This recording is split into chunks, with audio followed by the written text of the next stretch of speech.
بسم اللہ الرحمن الرحیم۔ قرآن مجید میں ارشاد ہے، اور لوط کو ہم نے پیغمبر بنا کر بھیجا۔ پھر یاد کرو جب اس نے اپنی قوم سے کہا، کیا تم ایسے بے حیا ہو گئے ہو کہ وہ فحش کام کرتے ہو جو تم سے پہلے دنیا میں کسی نے نہیں کیا؟ تم عورتوں کو چھوڑ کر مردوں سے اپنی خواہش پوری کرتے ہو۔ حقیقت یہ ہے کہ تم بالکل ہی حد سے گزر جانے والے لوگ ہو۔ مگر اس کی قوم کا جواب اس کے سوا کچھ نہ تھا کہ نکالو ان لوگوں کو اپنی بستیوں سے، بڑے پاک باز بنتے ہیں یہ۔ آخرکار ہم نے لوط اور اس کے گھر والوں کو بجز اس کی بیوی کے جو پیچھے رہ جانے والوں میں تھی بچا کر نکال دیا، اور اس قوم پر برسائی ایک بارش۔ پھر دیکھو ان مجرموں کا کیا انجام ہوا۔ حضرت ابراہیم علیہ السلام کی قوم میں سے صرف ان کے بھتیجے حضرت لوط علیہ السلام ان پر ایمان لائے تھے۔ انہوں نے اپنے چچا کے ساتھ عراق سے ہجرت کی اور کچھ عرصے تک شام، فلسطین اور مصر میں حضرت ابراہیم علیہ السلام کے ساتھ دعوت و تبلیغ کا تجربہ حاصل کرتے رہے۔ پھر اللہ سبحانہ و تعالیٰ نے انہیں پیغمبر کے منصب پر سرفراز کیا، اور لوط کو ہم نے حکم اور علم بخشا، اور وہ قوم صدوم کی اصلاح پر معمور ہوئے۔ حضرت لوط علیہ السلام جب یہاں پہنچے تو جوان تھے، اور جب اس قوم پر عذاب آیا تو ان کی اولاد جوان ہو چکی تھی۔ حضرت لوط علیہ السلام کی یہاں آمد صدوم کے لیے خوش بختی کا ذریعہ تھی کہ وہ ان کی دعوت اصلاح قبول کرتے اور اخلاقی طور پر سر بلند ہوتے ہوئے خوشحالی پاتے۔ ایسا محسوس ہوتا ہے کہ انہوں نے حضرت لوط علیہ السلام کی اپنے یہاں آمد کو خوش دلی سے قبول کیا، کیونکہ حضرت لوط علیہ السلام اعلیٰ اخلاق و کردار کے مالک تھے، اور اپنی بیٹی کی شادی کر کے انہیں اپنا داماد بھی بنا لیا۔ اسی لیے قرآن انہیں قوم لوط کہتا ہے۔ ان کے اس اچھے آغاز پر اللہ تعالیٰ نے انہیں خوشحالی عطا کی۔ یہود کی کتاب تلمود میں لکھا ہے کہ صدوم کے علاوہ ان کے 4 بڑے شہر اور بھی تھے، اور ان شہروں کے درمیان کا علاقہ ایسا گلزار بنا ہوا تھا کہ جہاں تک نگاہ جاتی تھی بس ایک باغ ہی باغ نظر آتا تھا، جس کے حسن و جمال کو دیکھ کر انسان مدہوش ہو جاتا تھا۔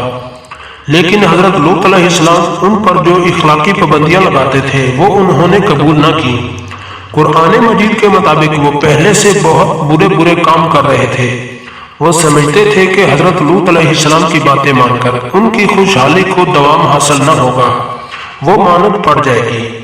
سب سے پہلے انہوں نے غیر قوموں سے اپنے معاملات خراب کیے۔ تلمود میں لکھا ہے کہ ایک مرتبہ ایک علامی مسافر ان کے علاقے سے گزر رہا تھا۔ راستے میں شام ہو گئی اور اسے مجبوراً ان کے شہر صدوم میں ٹھہرنا پڑا۔ اس کے ساتھ مال تجارت اور اپنے کھانے پینے کا سامان تھا۔ کسی سے اس نے میزبانی کی درخواست نہ کی، بس ایک درخت کے نیچے اتر گیا، مگر ایک صدومی اصرار کے ساتھ اٹھا کر اسے اپنے گھر لے گیا۔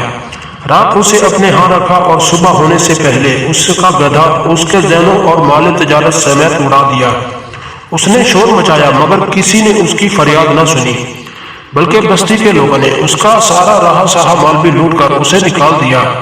اس طرح کے متعدد واقعات بیان کرنے کے بعد تلمود کا مصنف لکھتا ہے کہ اپنی روزمرہ کی زندگی میں یہ لوگ سخت، ظالم، دھوکے باز اور بد معاملہ تھے۔ کوئی مسافر ان کے علاقے سے بخیریت نہ گزر سکتا تھا، کوئی غریب ان کی بستیوں سے روٹی کا ایک ٹکڑا نہ پا سکتا تھا۔ بارہا ایسا ہوتا کہ باہر کا آدمی ان کے علاقے میں پہنچ کر فاقوں سے مر جاتا، اور یہ اس کے کپڑے اتار کر اس کی لاش کو پنہانہ دفن کر دیتے۔ بیرونی تاجر اگر شامت کے مارے وہاں چلے جاتے تو برسر عام لوٹ لیے جاتے، اور ان کی فریاد کو ٹھٹھوں میں اڑا دیا جاتا۔ ایک مرتبہ حضرت صالح علیہ السلام نے حضرت لوط علیہ السلام کے گھر والوں کی خیریت دریافت کرنے کے لیے اپنے غلام کو صدوم بھیجا۔ وہ جب شہر میں داخل ہوا تو اس نے دیکھا کہ ایک صدومی ایک اجنبی کو مار رہا ہے۔ اس نے اسے شرم دلائی کہ تم بے کس مسافروں سے یہ سلوک کرتے ہو، مگر جواب میں سر بازار اس کا سر پھاڑ دیا گیا۔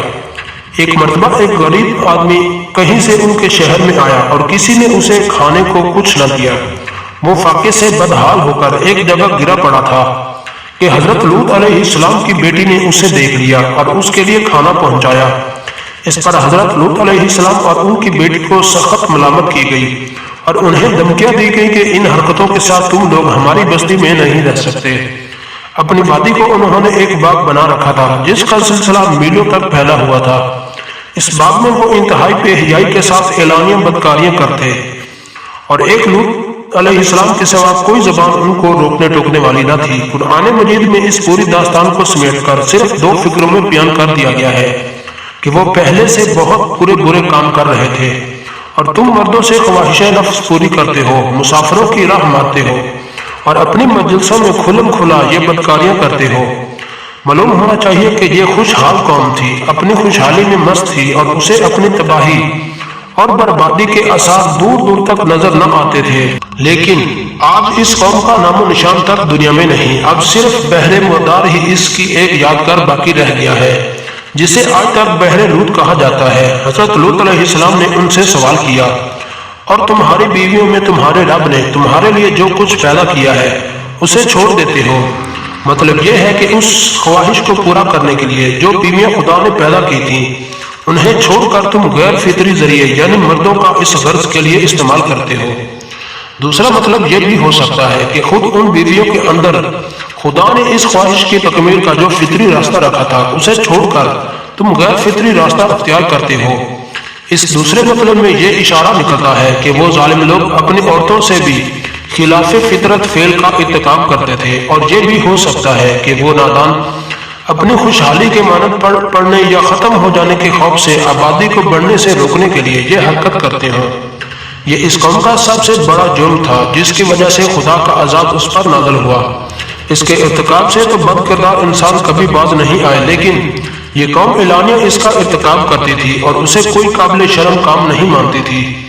آج مغرب میں بھی انسانی آزادی کے نام پر اس کی اجازت دی جاتی ہے یا اس کی اجازت کے لیے زبردست پروپیگنڈا کیا جاتا ہے، لیکن کہیں بھی اسے قابل فخر نہیں سمجھا جاتا اور اس کے مرتکب کو بری نظر سے دیکھا جاتا ہے اور قابل رحم اور بیمار سمجھا جاتا ہے۔ حقیقت یہ ہے کہ ہم جنس بالکل فطرت کے خلاف ہے۔ اللہ تعالیٰ نے انسانی نسل کی بقا کے لیے جوڑے بنائے ہیں تاکہ یہ دونوں مل کر ایک خاندان بنائیں اور پھر معاشرہ بڑے پھلے پھولے۔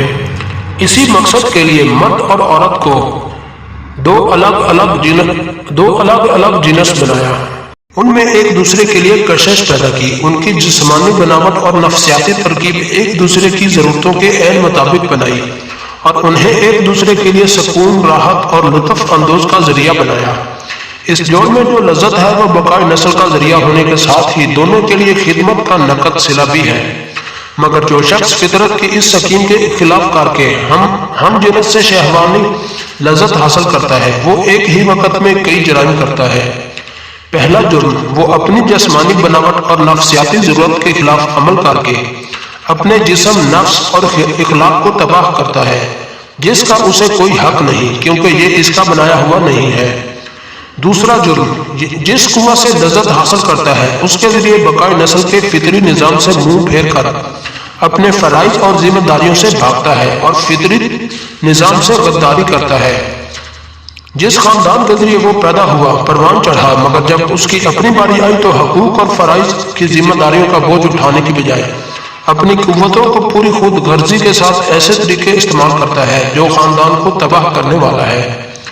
تیسرا جرم، وہ اپنے آپ کو نسل اور خاندان کی خدمت کے لیے نااہل بناتا ہے اور اپنے ساتھ کم از کم ایک مرد کو غیر طبعی زنانہ پن میں مبتلا کرتا ہے اور کم از کم 2 عورتوں کے لیے بھی جنسی بے راہ روی اور اخلاقی پستی کا دروازہ کھول دیتا ہے۔ قرآن مجید میں صرف یہ بتایا گیا ہے کہ قوم لوط بدترین گناہ ہے جس پر ایک قوم اللہ کے غضب میں گرفتار ہوئی۔ اس کے بعد یہ بات ہمیں نبی صلی اللہ علیہ وآلہ وسلم کی رہنمائی سے معلوم ہوئی کہ یہ ایک ایسا جرم ہے جس سے معاشرے کو پاک رکھنے کی کوشش کرنا حکومت اسلامی کے فرائض میں سے ہے، لیکن کیونکہ نبی صلی اللہ علیہ وآلہ وسلم کے زمانے میں ایسا کوئی مقدمہ پیش نہیں ہوا، اس لیے قطعی طور پر یہ بات متعین نہ ہو سکی کہ اس کی سزا کس طرح دی جائے۔ بعض فقہا اس جرم پر وہی سزا تجویز کرتے ہیں جو زنا کی سزا ہے، یعنی غیر شادی شدہ کو 100 کوڑے مارے جائیں گے اور جلال وطن کر دیا جائے گا اور شادی شدہ کو رجم کیا جائے گا۔ امام ابو حنیفہ کی رائے میں اس میں کوئی حد مقرر نہیں ہے، بلکہ یہ فعل قانون سازی کا مستحق ہے، جیسے حالات و ضروریات ہوں ان کے مطابق کوئی سزا اس کے لیے تجویز دی جا سکتی ہے۔ اللہ ہم سب کا حامی و ناصر ہو، آمین۔